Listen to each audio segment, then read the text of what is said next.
allons voir ce matin les marques du refroidissement d'une église par rapport à Dieu lui-même, par rapport à l'amour de Dieu.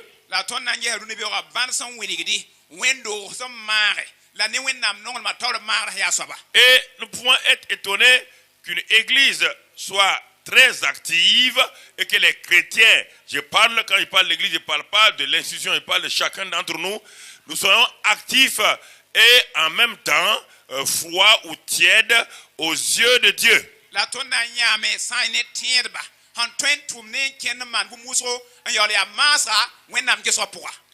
Et pour cela, nous allons ouvrir la Bible ce matin parce qu'il y a des caractéristiques que Dieu veut que nous ayons. Éphésiens 5, verset 14. La Bible dit dans ce passage, Éphésiens 5, verset 14, c'est pourquoi et c'est pour cela qu'il est dit, réveille-toi, toi qui dors. Relève-toi d'entre les morts et Christ t'éclairera. Réveille-toi, toi qui dors. Alors, de qui il s'agit? Ici, la parole de Dieu s'adressait aux chrétiens d'Éphèse. C'est dans ce passage, son contexte, que deux fois, Paul a donné un avertissement à l'église d'Éphèse.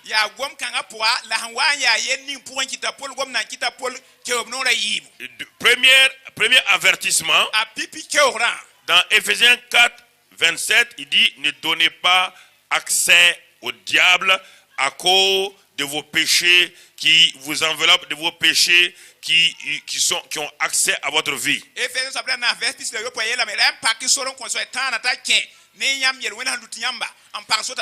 Et deuxièmement, au verset 30, le Saint-Esprit dit à Paul de dire, n'attristez pas le Saint-Esprit de Dieu, par lequel vous avez été scellés pour le jour de la rédemption. Ces deux expressions ont été données dans quel contexte? Dans le contexte où Paul disait à l'église d'Éphèse qu'elle était une église donc qui connaissait la nouvelle création. C'était une église qui devait se dépouiller de sa vieille nature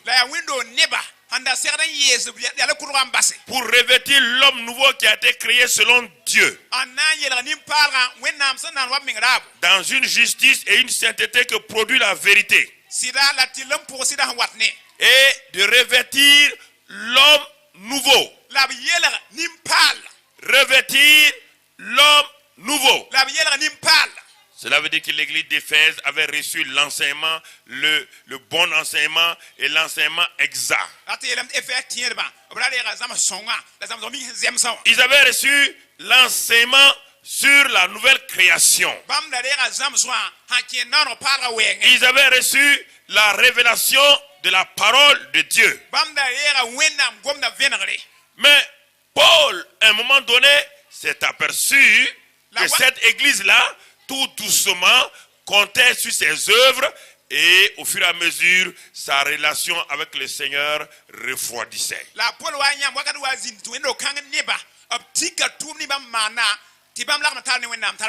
Elle croyait que les œuvres qu'elle faisait étaient celles de Dieu et que cela donc devait la positionner donc en faveur donc aux yeux de Dieu.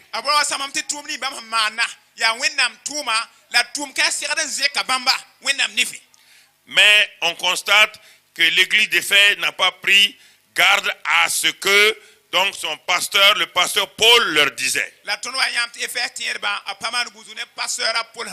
Et regardons maintenant quand le Seigneur va apparaître à Jésus dans Apocalypse, ce qu'il va dire à l'église d'Éphèse qui n'a pas pris garde à ce que Paul leur disait.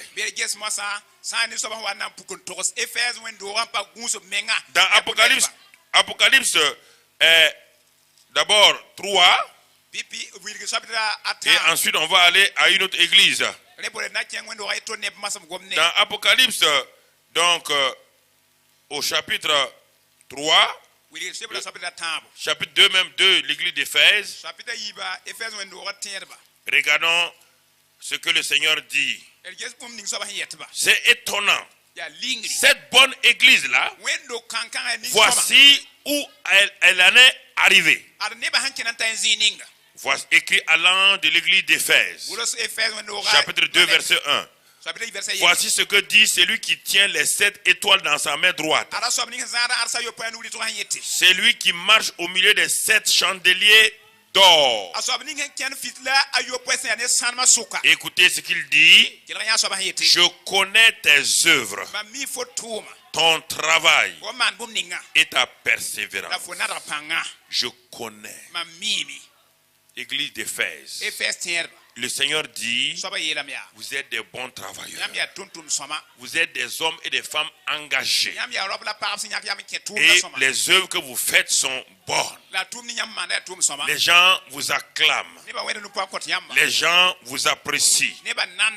Mais écoutons ce que le Seigneur dit. Il dit, je sais même que tu ne peux supporter les méchants. Que tu as éprouvé ceux qui se disent apôtres et qui ne le sont pas. Et que tu les as trouvés menteurs. Je sais que tu as de la persévérance. Je sais que tu as souffert à cause de mon nom. Et que tu ne t'es point lassé. Le Seigneur dit qu'il sait toutes ces choses. Église de Christ, vous qui êtes en contact avec nous maintenant, regardons une église qui a des œuvres merveilleuses. Une église qui travaille merveilleusement. Une église qui est au summum de ce que les gens auraient voulu voir. Et mais le Seigneur s'arrête. Il dit mais. Il dit mais. Ce que j'ai contre toi. Il n'a pas dit ce que le diable a contre toi. Il n'a pas dit ce que le monde a contre toi. Il dit ce que moi-même j'ai contre toi. C'est que tu as abandonné ton premier amour. Il dit ce que j'ai contre toi. C'est que tu as abandonné ton premier amour. Souviens-toi donc d'où tu es tombé. Ah, le Seigneur me dit, ceux qui sont tombés, ils ne parlent pas des adultères qui ont commis adultère physique. Il dit, souviens-toi toi-même d'où tu es tombé. Va voir mon peuple.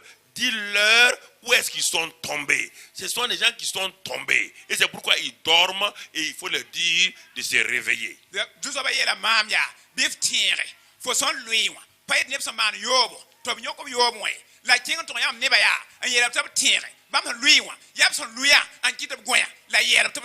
Il dit, si tu ne le fais pas et pratique tes premières, répands-toi et pratique tes premières œuvres.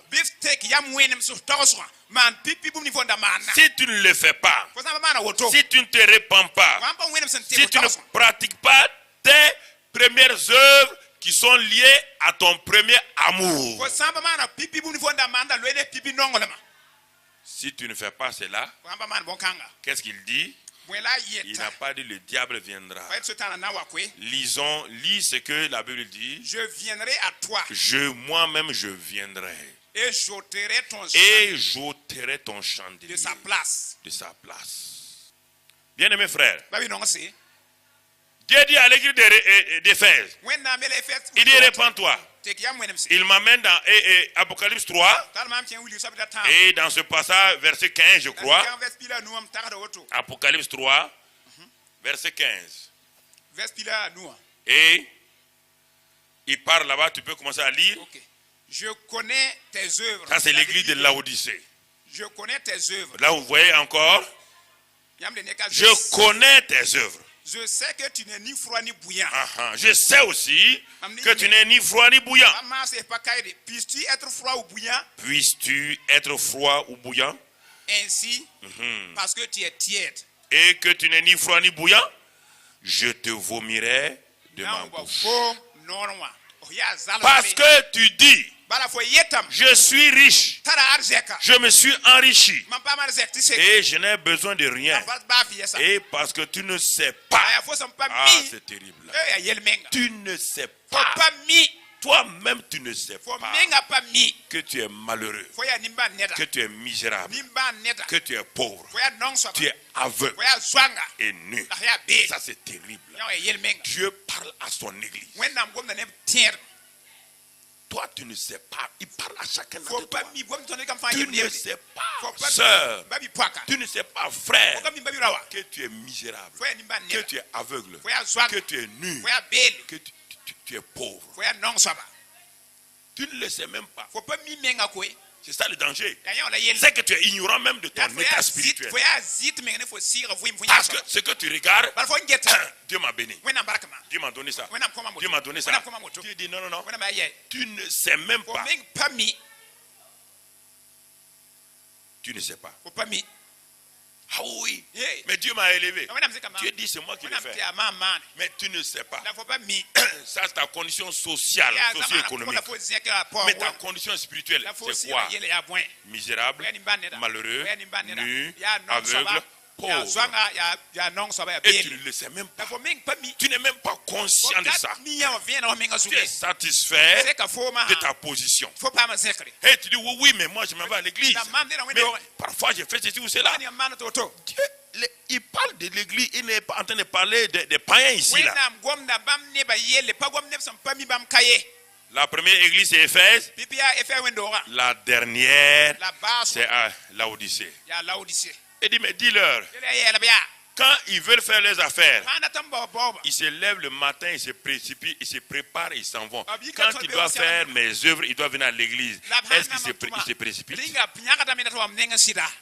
Ils traînent les pieds. Maintenant, ils ne savent pas. En dernière minute, ils se lèvent, ils viennent. Mais quand ils ont leur propre programme, quand ils ont leurs propres besoins, le matin, les bonnets sont prêts. Ils mettent tout le monde sous stress pour aller faire leur satisfaction. Mais quand il s'agit de moi, de ma personne, de me prier, de m'adorer, demande-leur combien se presse. Quel est l'empressement dans votre cœur?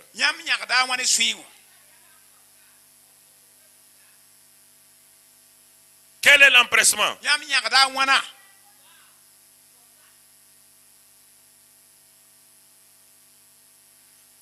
Il dit, Dieu nous conseille. Oui, il devient notre conseiller. Il dit, si tu ne sais pas, je vais te conseiller. Je te conseille. Il dit, je te conseille. Vous voyez bien, Dieu se place comme le conseiller.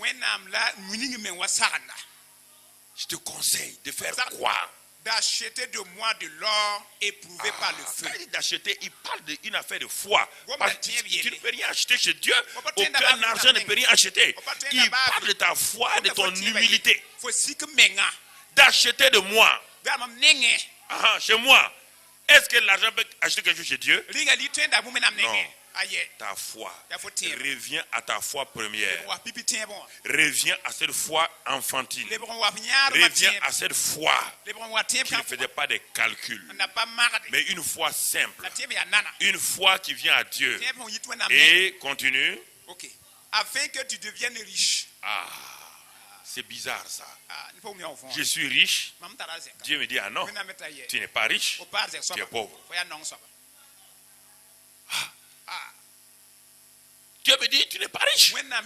Tu es un pauvre type. Tu es pauvre. Mais pourtant, Seigneur, tu m'as béni à avoir des diplômes. Il dit oui, c'est moi qui t'ai donné les diplômes. C'est que les gens ils ne savent pas que Dieu peut bénir. Il a béni Israël avec la nourriture, la manne. Mais aucun n'est entré en Canaan. N'oubliez pas cela. Il leur a donné, leurs chaussures ne sont pas usées pendant 40 années. Leurs vêtements ne sont pas usés.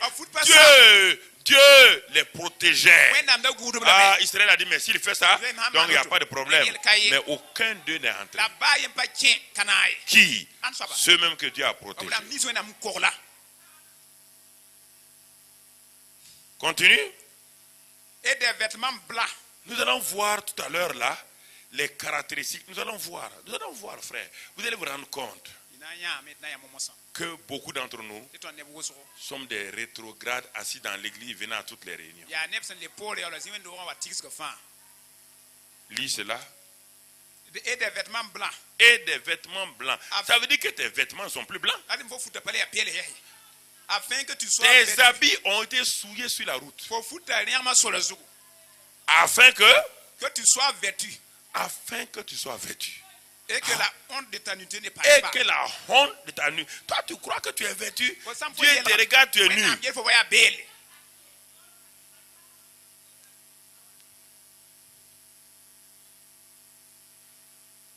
Oui. Et un collier pour un de tes yeux. Ah, même là, nous sommes aveugles. Afin que tu vois. Tu vois. Et ensuite. Moi, je reprends et je châtie tout ce que j'aime. Je reprends et je châtie tout ce que j'aime. Dieu reprend et châtie.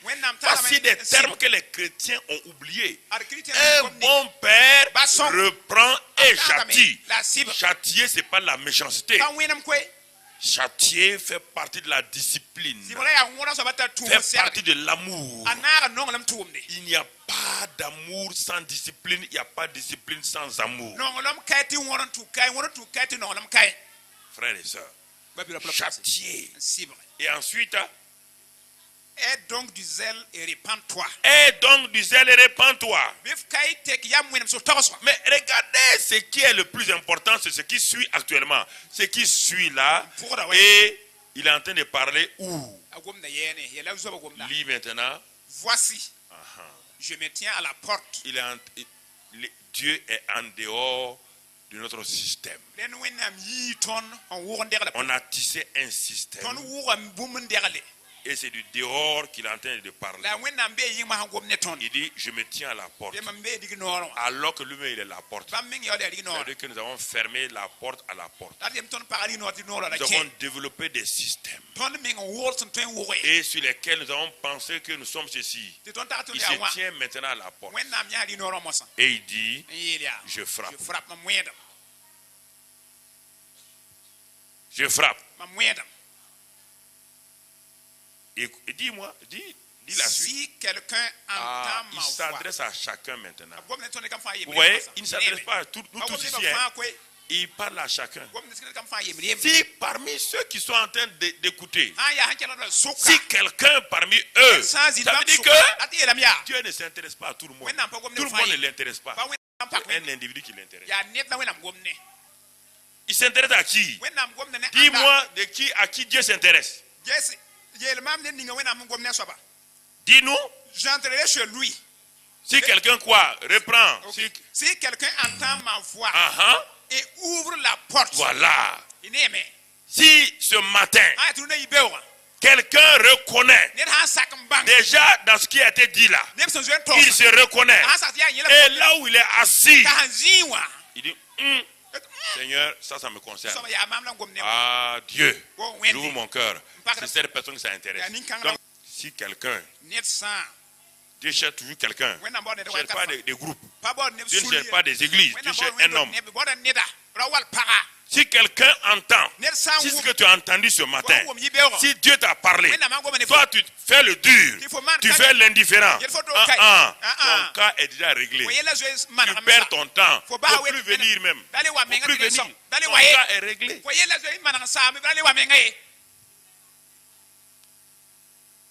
Si quelqu'un entend et ouvre, c'est un acte de volonté. Ce n'est pas quelqu'un qui va t'aider, qui n'a pas dit qu'il va t'aider.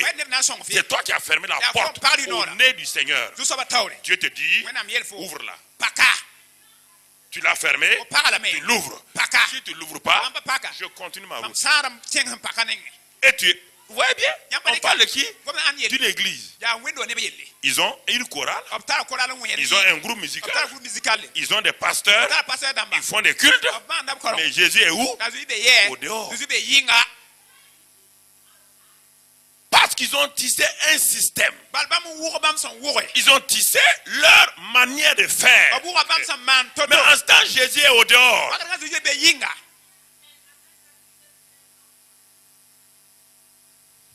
Jésus est au dehors. a Jésus be yinga C'est terrible. ya yel meng Jésus a est au dehors. Jésus be yinga Il est au dehors. a Jésus be yinga Et il veut rentrer. la bratin tiem Termine. bas ok j'entrerai chez lui J'entrerai chez lui. mamna ki nenge Pas dans son système, hein. pa hu wa Chez pour lui-même. a menga pour La personne qui a ouvert. a so ni ngam pakari Je no vais entrer chez lui. mamna ki so meng Je ne vais entrer dans son cœur. la ti suru Mais on ne parle pas du salut ici. la pogom faare le kane Non. aye On parle d'une église qui est déjà sauvée. comme la tiere ban zoe Une église qui a des infrastructures. On parle des gens qui sont nés de nouveau. Mais qui par leur conduite quotidienne ont négligé la présence de Dieu. Ont négligé la présence de Jésus. Ont tissé leur système, leur méthodologie, toute leur stratégie en dehors de Christ lui-même. En dehors de sa personne. Est-ce que ta vie est comme cela? Tu es chrétien, mais sans Christ? Ça c'est bizarre, hein? Chrétien sans Christ. Un chrétien sans Christ. Christ ne règne pas. C'est ça le chrétien sans Christ. Il ne règne pas. Tu ne demandes pas son avis. Tu ne lui demandes pas ce qui lui plaît, ce qui ne lui plaît pas.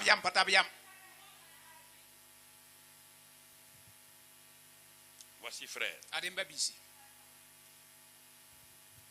Donc il dit réveille-toi. Pourquoi? Tu sais maintenant pourquoi tu dois te réveiller?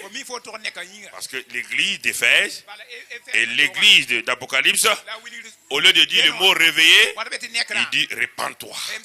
C'est la même chose. Répands-toi. Répands-toi. Réveille-toi. Répands-toi. C'est la même chose. Alors, lisons. Il va écrire Paul va écrire aux Romains. Regardons ce qui aussi bloquait l'église de Rome. Ce qui faisait que l'église de Rome aussi était considérée comme une église qui était endormie. Et elle devait se réveiller. C'est-à-dire, il y a un moment donné dans la vie de toute église, un temps de sommeil. Et ce temps de sommeil correspond surtout à des temps de bénédiction. Et parce qu'on croit que le chrétien croit, parce que Dieu me bénit, donc je plais à Dieu. Oui. La Bible dit que Dieu envoie la pluie sur les bons et les méchants. Alors, est-ce que Dieu approuve les méchants?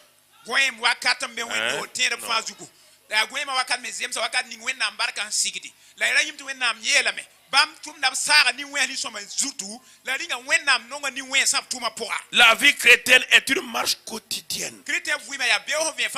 Ce n'est pas quelque chose qui est gagné une fois pour toutes. Non.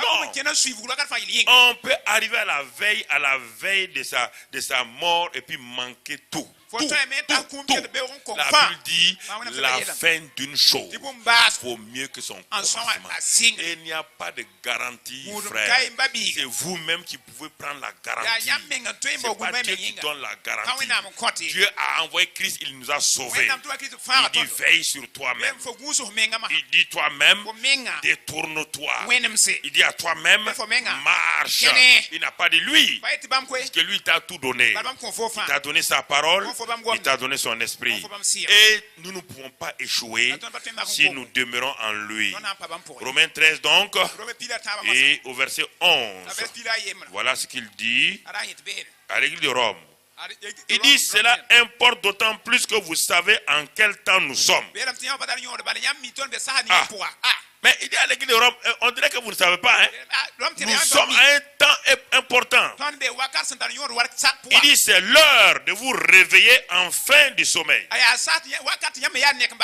Car maintenant, le salut est plus près de nous que lorsque nous avons cru. Je pose la question ce matin. L'église de Rome, ça fait il y a 2000 ans qu'elle existe.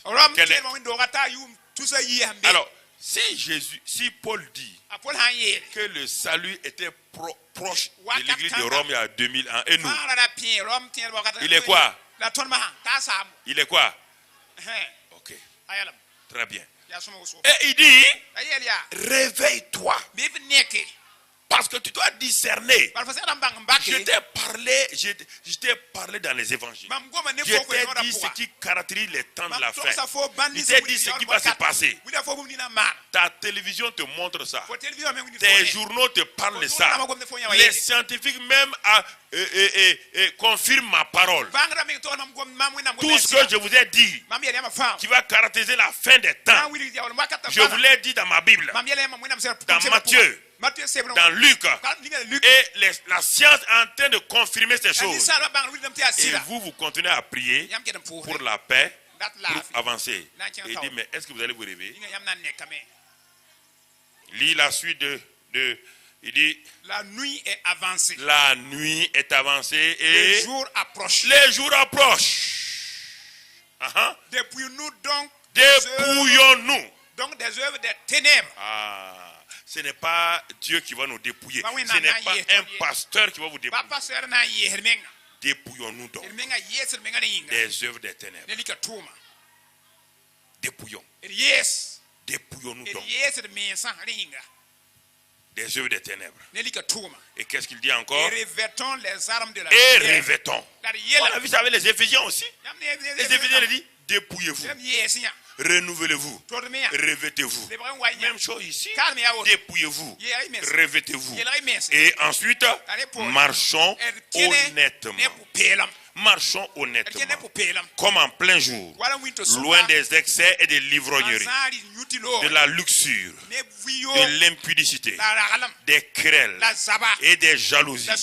Mais revêtez-vous du Seigneur Jésus-Christ et n'ayez pas soin de la chair pour en satisfaire les convoitises. Bien-aimés frères et sœurs, voici ce qui caractérisait l'église de Rome. Si on regarde, c'est ce qui caractérisait l'église romaine. Et Paul les avertit. Paul leur parle qu'ils doivent se réveiller.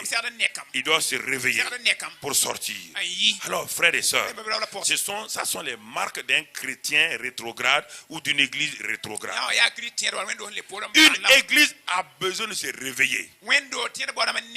Ça veut dire, quand les chrétiens de cette église-là, il y a des dissensions entre eux. Des jalousies se multiplient. Les médisances et la diffamation sont dans ta vie.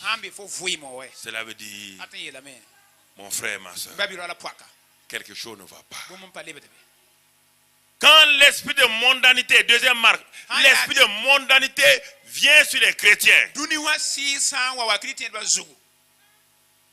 Ils aiment les choses frivoles que Dieu.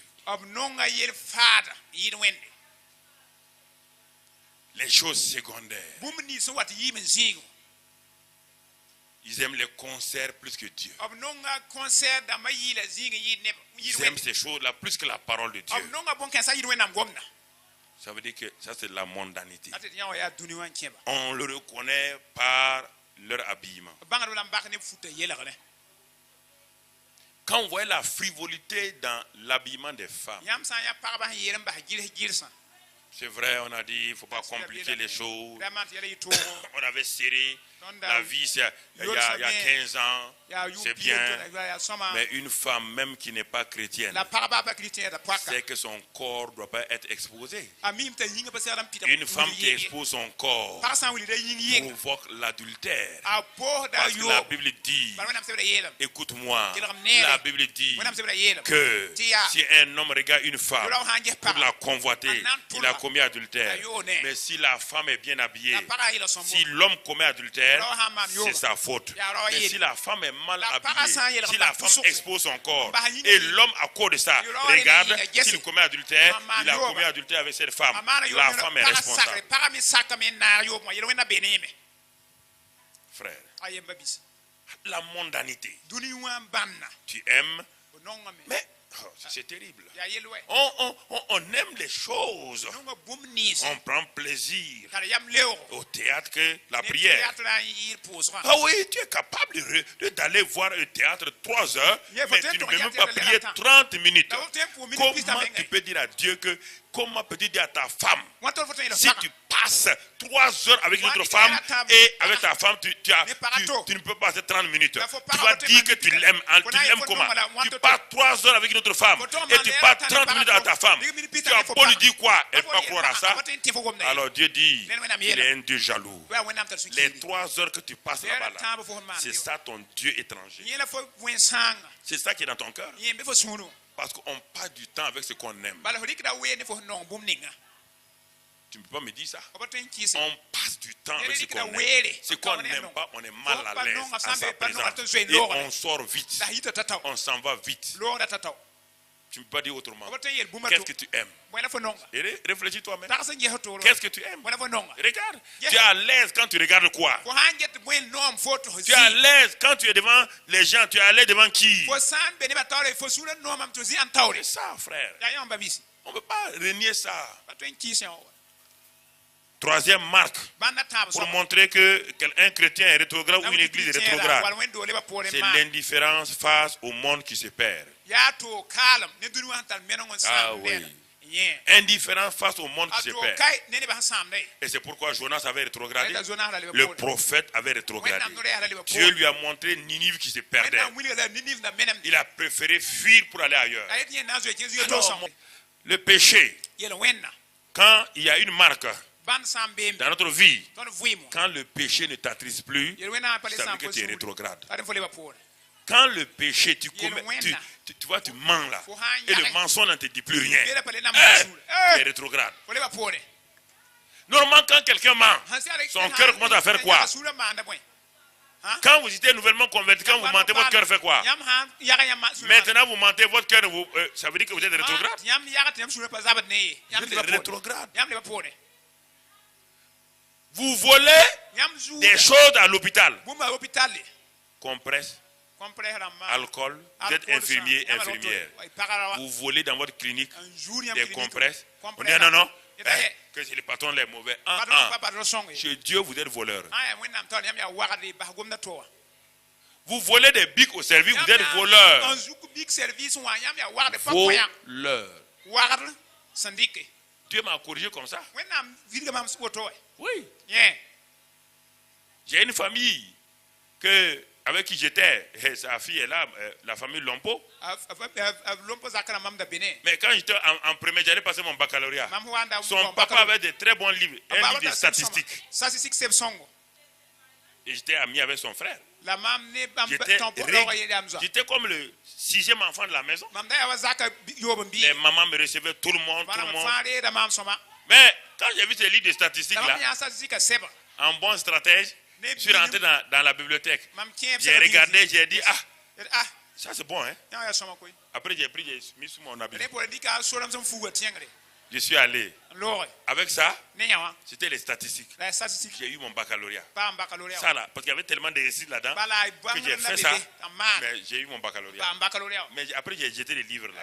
Quand je suis devenu chrétien, je suis revenu au pays et mon ami devait se marier. C'est moi qui devais faire les discours chez lui. Quand je me mets pour gêner pour prier, Dieu me montre les livres là. Et il dit, il faut aller te confesser. Va te repentir, va restituer. Il dit, papa là a trop confiance en moi. C'est ça le problème des gens. Mais il sera déçu. Dieu m'a dit, si tu ne pars pas te confesser et dire, ma bénédiction n'est pas sur toi. J'ai tout fait, je suis venu. Bon, je vais faire le discours. La veille du mariage, je suis allé m'asseoir avec le papa. Il était sur la terrasse. Je me suis assis. Il dit, papa, on a causé et tout. Le diable, il ne dit pas. Hein. Tu vois, il te respecte beaucoup. Il ne faut pas dire ça. Je voulais me lever. Saint-Delvin dit, ah bon, tu vas partir sans dire. Le diable dit, ne dis pas. Hein. Je m'assois.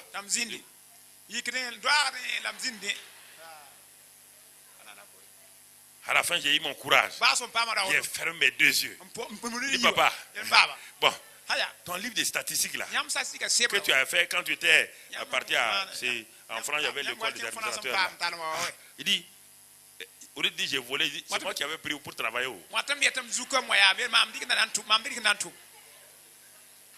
Vous savez comment on est? Tu roules là. Donc j'ai pris ça pour travailler. Si tu as pris pour travailler, il fallait faire quoi? Ramener. Est-ce que tu as ramené? Donc tu as quoi? C'est vol. On te dit, j'ai volé. Non. Il m'a dit non. Il dit non, ça va. Non, c'est comme ça. Ça va, il faut aller, il ne faut pas t'inquiéter pour ça. Quand j'ai quitté là-bas, j'ai juré de ne plus voler l'affaire de quelqu'un. Parce que pour confesser ton vol, c'est problème. Donc, il vaut mieux ne pas voler. Il vaut mieux ne pas gâter le nom de quelqu'un. Si tu gâtes le nom de quelqu'un, Dieu va t'amener. Si tu ne veux pas, tu vas souffrir.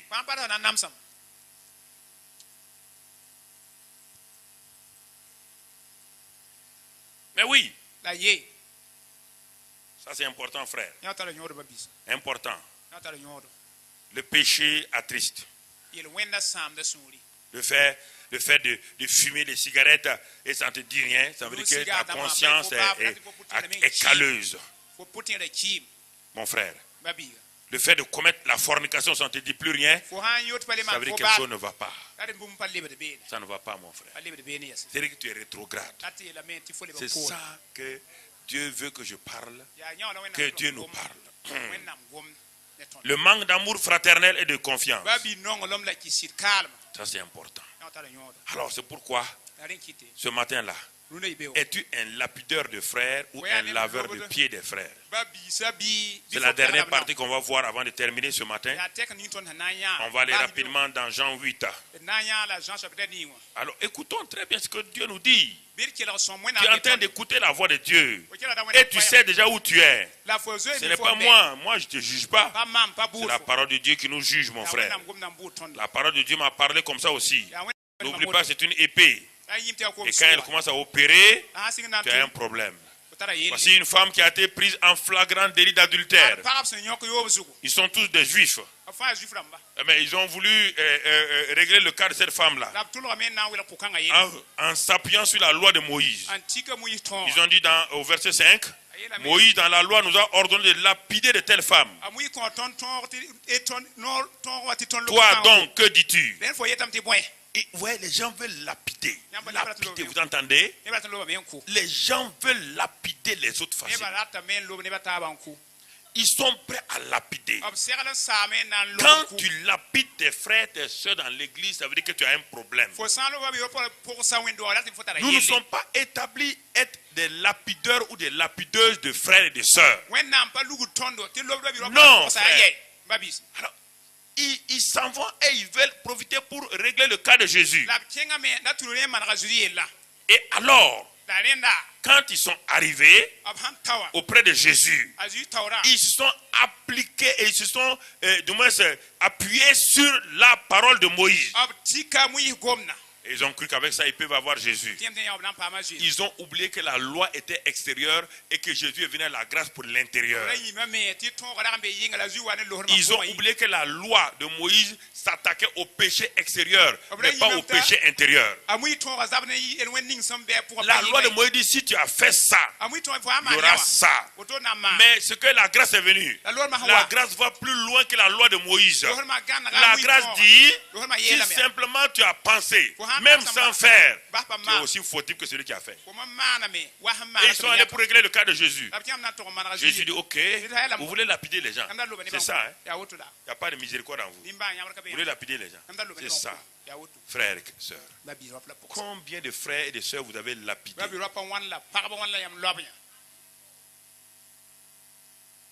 Combien de frères et de sœurs vous avez lapidés?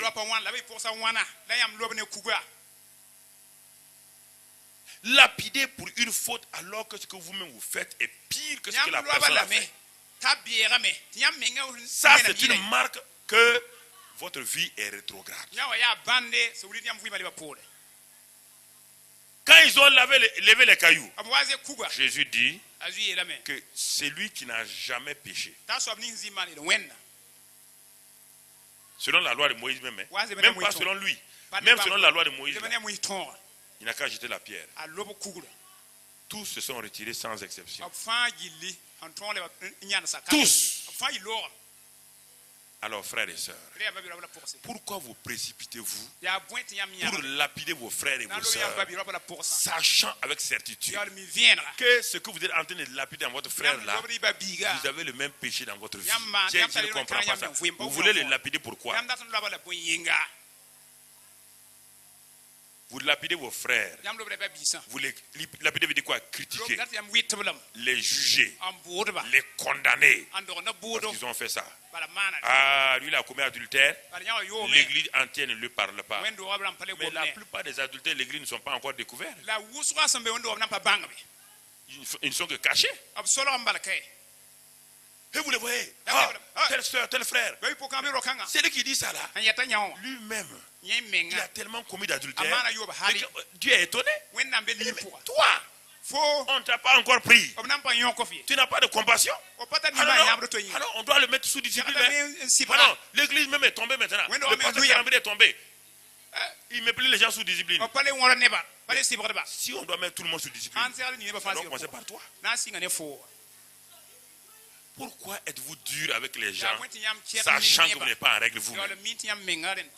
Pourquoi? Pourquoi? Pourquoi jugez-vous les gens? Je ne comprends pas.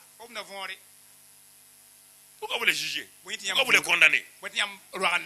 Qui vous a établi juge?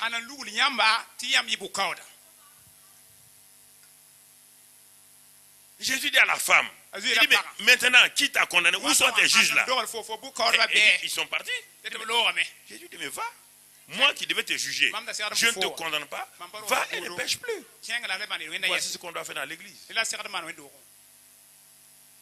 Et comment on doit le faire? C'est qu'on va voir pour terminer. Jean 13. On va voir ce que Jésus a fait. Nous avons appliqué cela, mais nous avons appliqué l'aspect, parfois lettre, et pas Jean 13. Verset 1. Jean 13. Avant la fête de Pâques, Jésus, sachant que son heure était venue de passer de ce monde au Père, et ayant aimé les siens qui étaient dans le monde, mis le comble à son amour pour eux.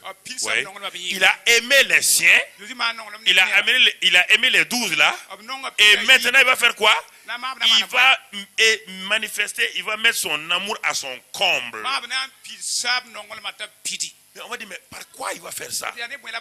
Est-ce qu'il y a quelque chose? Comment il va faire? Non, non, non. On passe à la croix. Ce n'est pas la croix ici. Le comble à son amour n'est pas la croix. La croix est la manifestation de l'amour du Père. Mais pour ceux qui étaient avec Jésus là, ces 12 disciples là, ces gens faibles là, ces gens souillés là, Jésus va mettre son amour à son comble. Et lisons le verset qui suit. Regardons ce qui est dit. Pendant le souper, lorsque le diable avait déjà inspiré au cœur de Judas Iscariote, fils de Simon, le dessein de le livrer, il a mis son amour à son comble. Quand déjà Judas, inspiré par le diable, avait décidé de le livrer.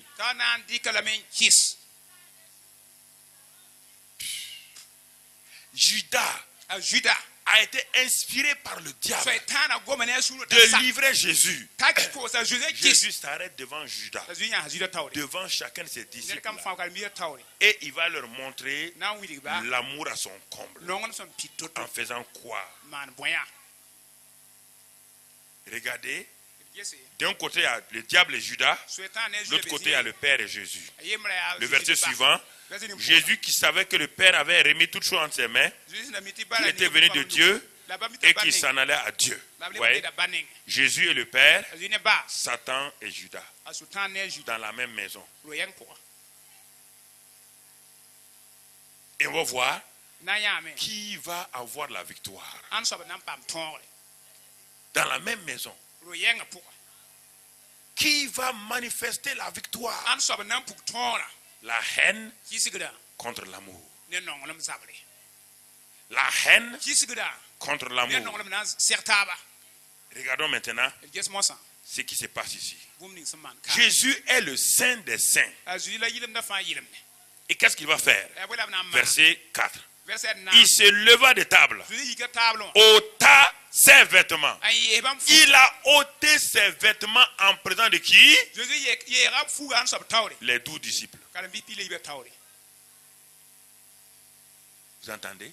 yam wum na men Son vêtement de justice, bam tilum fu son vêtement de juge, bam bu ko fu tous ses vêtements, fu kan sa fa il les a enlevés, posés. nyakablam derle Et il s'est revêtu maintenant la bi yel rab men mosa du vêtement d'humilité. ne sik men fu Et le vêtement d'humilité est invisible aux yeux des gens. ne nifie S'il n'y a pas ce vêtement d'humilité, sik men fu kan kai ce qu'il va faire là, apana man bum il ne ning pourra jamais le faire. konton to ma Les lapideurs, un lapideur se tient debout avec un caillou. ne na nya yin ne ku nat lo Mais un laveur ne peut pas laver sans être à genoux. la ne sam peker C'est pourquoi je vous pose la question ce matin. Vous êtes lapideur ou laveur? ya nyam lo dam bi Si vous êtes lapideur, vous serez tout le temps debout. Vous n'allez jamais vous déshabiller. Vous allez avoir des cailloux pour lapider des gens. Mais si vous êtes laveur, vous ne pouvez pas laver les pieds de quelqu'un sans être à ses genoux. Sans être à ses pieds. C'est impossible. Et c'est ça que vous ne voulez pas. Vous ne voulez pas vous agenouiller aux pieds de vos frères et de vos sœurs. Ici, il y a plus que ce qu'on pense. Qui va laver les pieds? C'est le saint des. Est-ce qu'il y a lui un péché? Il va laver les pieds de qui? Des gens qui vont le trahir tout à l'heure. Ils vont tous le trahir. Il y a un qui est déjà le chef traître. Il est là. Église de Christ. Est-ce que vous comprenez?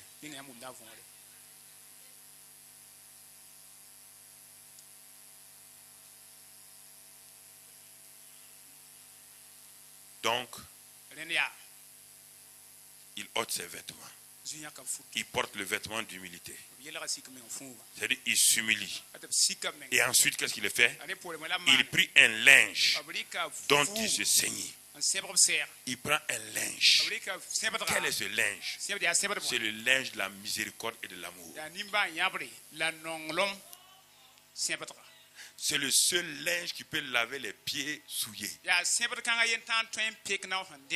Aucun linge ne peut laver les pieds d'un homme qui doit être condamné, d'une femme qui doit être condamnée. Aucune serviette ne peut laver son pied. Si ce n'est pas la serviette de la miséricorde et de l'amour. Et si vous n'utilisez pas ça, vous allez utiliser des cailloux pour laver les pieds de vos gens. Ce serait terrible. Il s'est saigné de cette serviette-là. Continue la suite, vous allez comprendre. La suite. Et prière dont il se saignit. Ensuite, il versa de l'eau. Il versa de l'eau dans un bassin. Ah! Et puis continue. Et il se mit à laver les pieds des disciples et à les essuyer avec le linge dont il était saint. Écoutez maintenant. Qui est en train de faire ça? Le saint des saints. Celui qui pouvait envoyer tout le monde en enfer. C'est lui qui a la clé de l'enfer et du paradis. Il n'a pas utilisé cette clé-là. Nous n'avons pas la clé de l'enfer, nous. Nous n'avons pas la clé du paradis. Et nous voulons envoyer les gens en enfer obligatoirement. Celui qui avait la clé de la mort, du séjour des morts, il a mis cette clé-là dans sa poche. Il a enlevé ce vêtement-là, il l'a accroché. Il a dit, cette clé, je ne vais pas l'utiliser. Quelle est la clé qu'il a utilisée? La clé de l'amour et de la miséricorde. C'est ça qu'on doit utiliser tant qu'on est sur la terre. La clé de la mort, c'est là-haut. Mais tant qu'on est sur la terre, frères et sœurs, si vous n'utilisez pas la clé de l'amour et de la miséricorde, vous allez avoir aussi la même chose. Textuellement, ce que vous avez fait, on vous fera.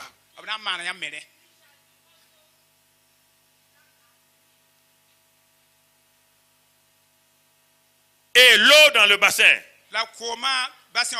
On ne peut pas utiliser l'amour et la miséricorde sans utiliser la parole de Dieu. On n'utilise pas nos propres pensées. C'est la parole de Dieu. ya wẽnnaam gomda L'eau de la parole.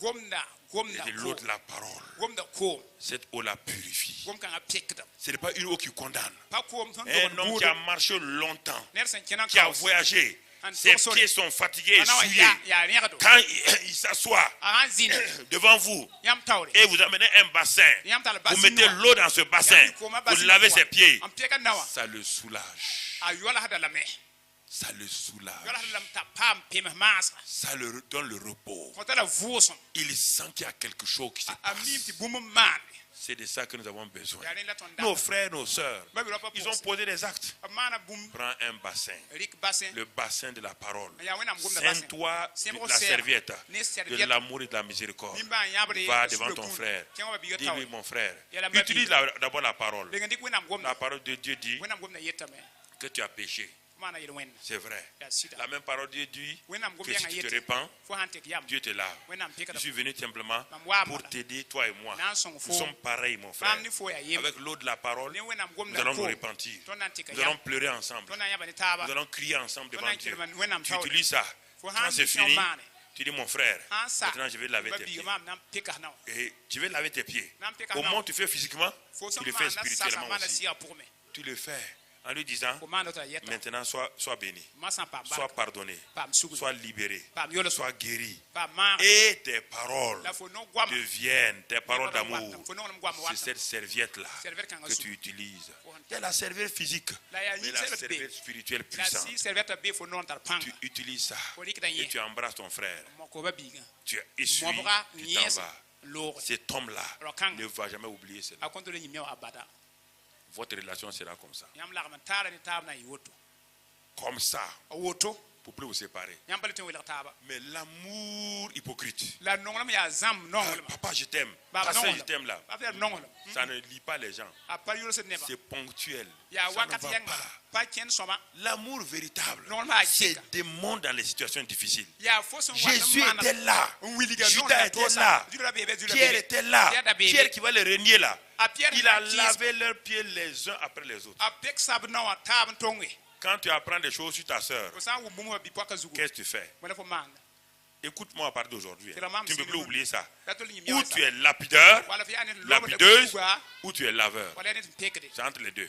a Tu saa n'as rien, tu ne peux rien te dire. fo pa tõe n yel Si bũmb quelqu'un to. vient te dire, tu as entendu ce que cette sœur a dit, tu dis, je ne veux pas être parmi les Ned n lapideurs. paat n naas n J'ai- loodã Le sug pasteur a prêché Pasteur Mona, que mais- si je veux être lapideur, je vais le rester. bãmb na n paa pʋgẽ Ou tu es lapideur, wala f yɩ ou loabda tu es laveur. wala fo yaa ne n pɛgd nao C'est entre les deux. yaa yiibã sʋka Sans la foi, Il il est impossible d'être agréable à Dieu.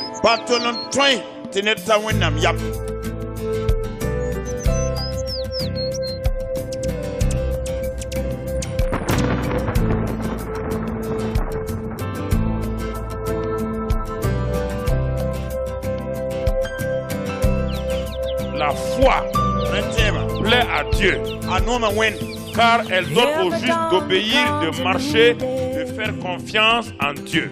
A time to love, a time to cry. Every